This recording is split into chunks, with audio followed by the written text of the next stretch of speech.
I want to continue to talk about why it's so difficult for people to make the kind of changes that they want in life and highlight something I call the faded mindset. This is a faulty logic that many people have that's relatively unconscious that they use to basically derail or block the change process.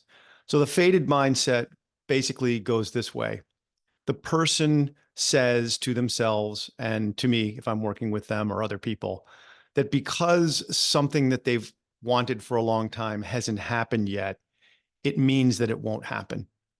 So if they haven't found the partner that they really want or the career or profession that they really want at this point in their life, that because it hasn't happened and they've tried, that it won't happen.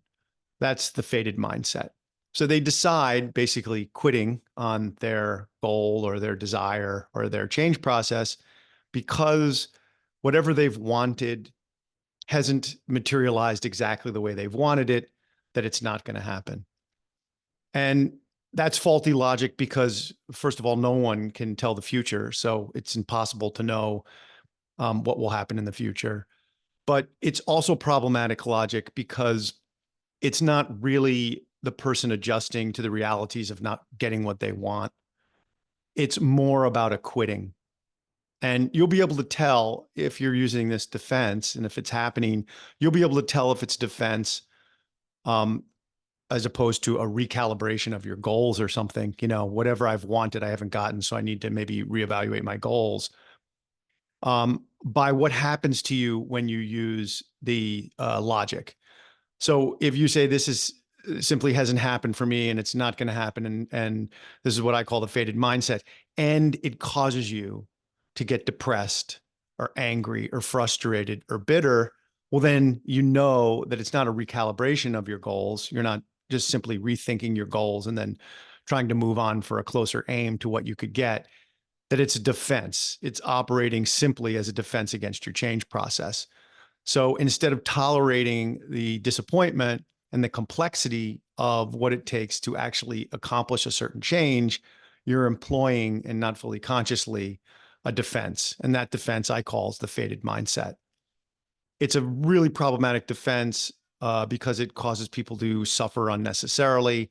It derails their change process, sometimes permanently. And it is faulty. It's not accurate. It's a failed piece of logic.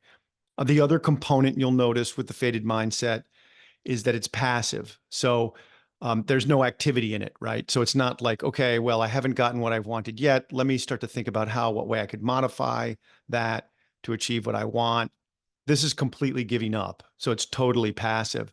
And usually when you're having a passive mindset, and you've perhaps heard me talk about this in other videos or podcasts, that when you have a passive mindset, that usually breeds other bad psychological states of mind, like feeling sorry for yourself or feeling victimized by the world, which leads, of course, to bitterness and anger and depression.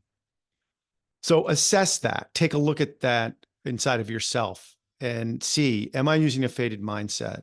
Is it causing me to get down and give up on my change process? Or am I using a fair recalibration or modification mindset? Something more like in what way you would critique yourself in terms of what you want in life and how you might have to change what you want in relationship to what you haven't gotten yet. And I think you'll find it useful. You'll find it useful that if you're using the faded mindset, please understand that it is just simply a defense against change. It's simply using a hammer to nail you down to the ground in relationship to the actual things that you want in life.